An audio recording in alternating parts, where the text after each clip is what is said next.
think that the voluntary actions that is being taken by many people can be very important, and that is something that we should definitely use in order to solve this problem. Yeah? But we have to use it in an intelligent way, and at the moment we are not really doing this.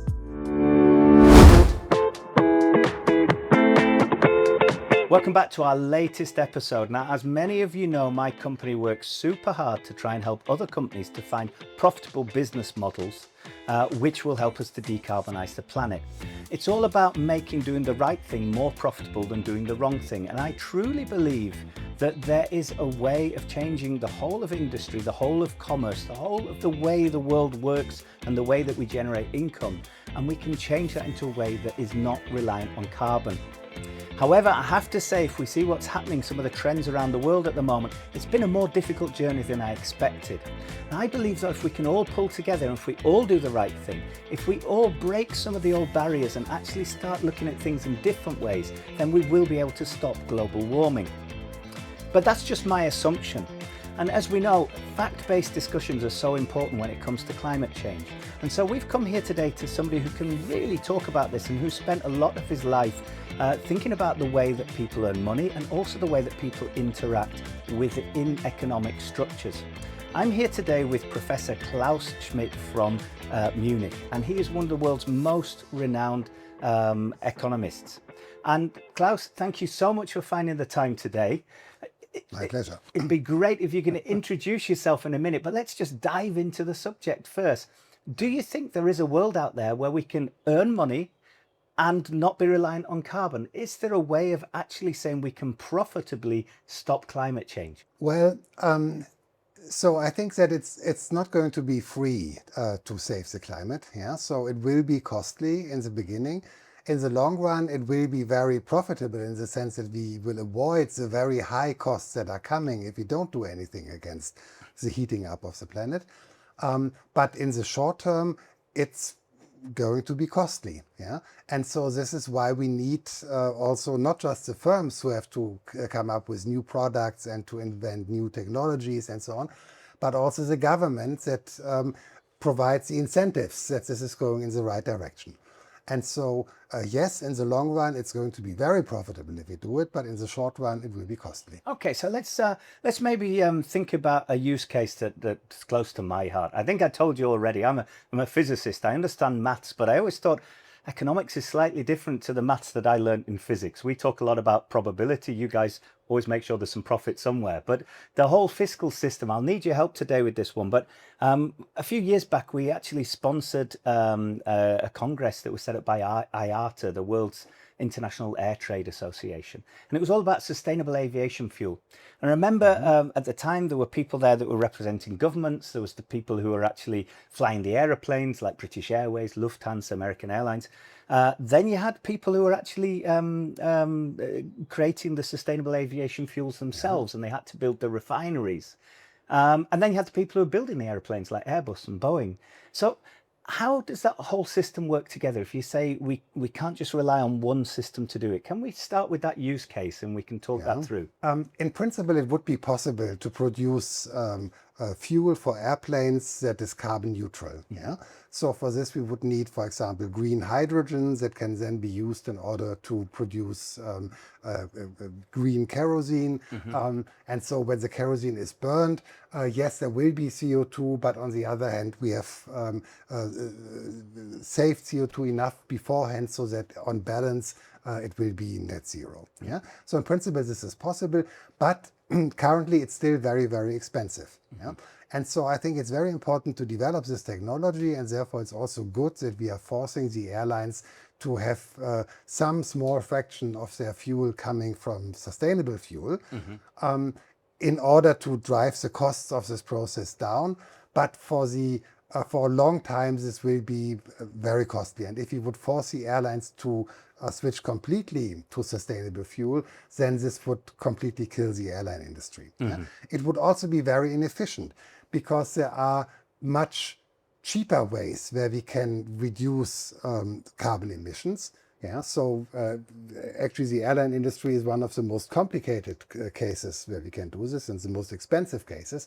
And so we should probably focus first on all the other areas where it's much cheaper to save CO2 emissions. I think that's such an important point as well, because I mean, if we just look at the percentage of carbon footprint, I believe the airline industry is somewhere between, let's say, 2 and 3%. But you do see that a lot of the media is talking about flying and talking about the terrible impact of that. But there are actually other industries out there that are having a larger impact. And you just mentioned a really interesting fact. It's not just about whether something is important that we change it. It's also about how hard it is to change it. Right.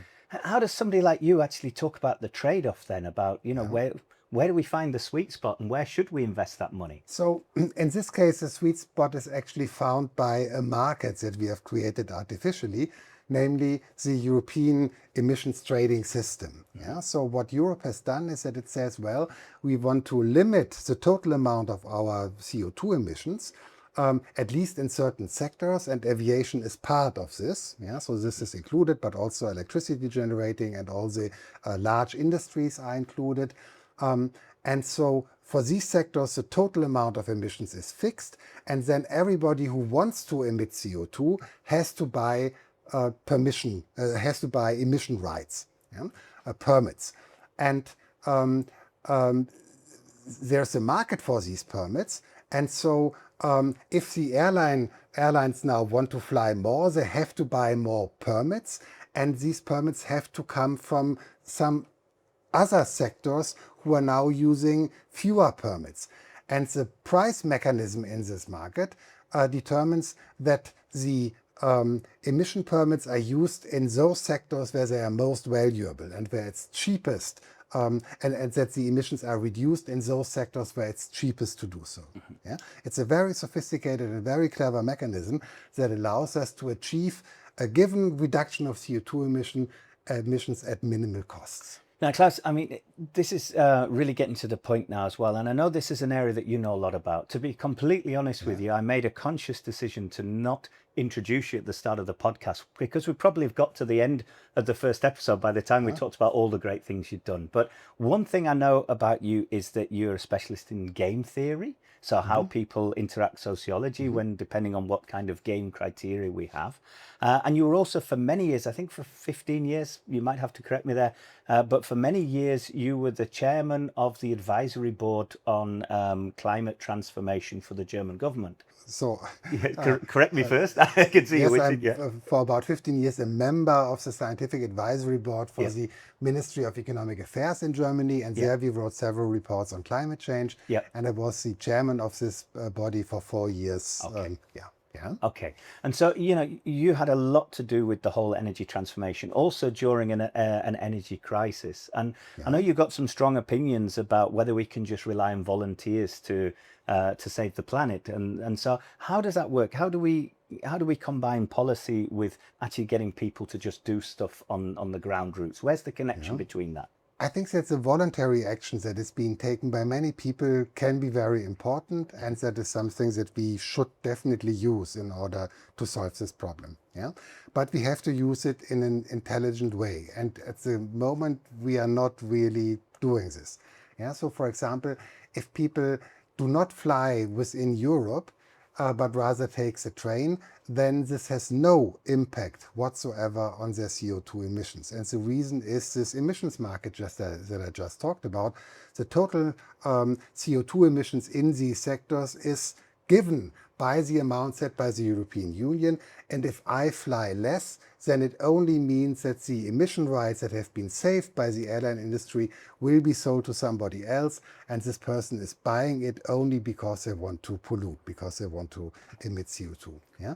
So here, these voluntary actions are, in some sense, wasted.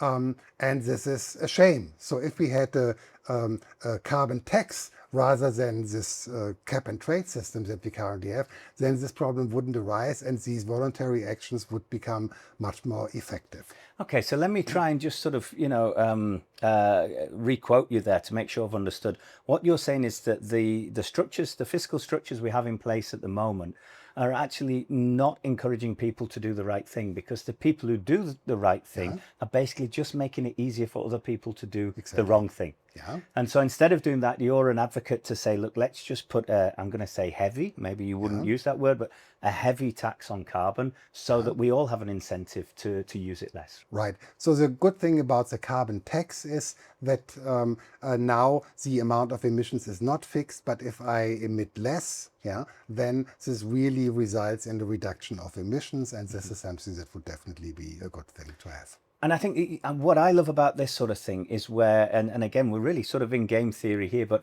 when we give people an actual benefit of doing the right thing. So for instance, I've parked around the corner because I have an electric vehicle. The first 3 hours are free, which for anyone who's ever parked in Munich knows that's probably Christmas paid for. You know, it's expensive to park in Munich, but with an electric vehicle, you get 3 hours for free. When you drive through Austria, there are certain areas which are environmental zones. I can drive 30 kilometers an hour quicker than a petrol or a diesel vehicle. So how do you feel about these sort of positive incentive things? As an economist, I'm a little bit split. So there are many incentives that are given that are actually very inefficient. So if I think about the subsidies that are handed out for buying an electric vehicle, this is very expensive for the government, but the net effect is not that large, and we could save much more CO2 emissions if we would use this money more sensibly in other directions. And in fact, it's actually a subsidy that is highly regressive. We subsidize rich people who can afford such an electric vehicle, and most of them would probably have bought it anyway. And so there I'm a little bit skeptical. When it comes to free parking, fine, that's okay. But in particular, the heavy handouts that are often given in terms of subsidies are often not a good thing, and it would be better to have a uniform carbon tax or maybe a carbon price coming out of this European emissions trading system. This would be the much more efficient solution. Okay, so I understand what you're saying, and what I'd like to do in the next part of our conversation is go into a little bit more of the psychology of people. And you're the professor, you've researched this all your life long, so please, with respect, I'm just going to counter that and say, but isn't it good if the rich people embrace green technologies like electric vehicles?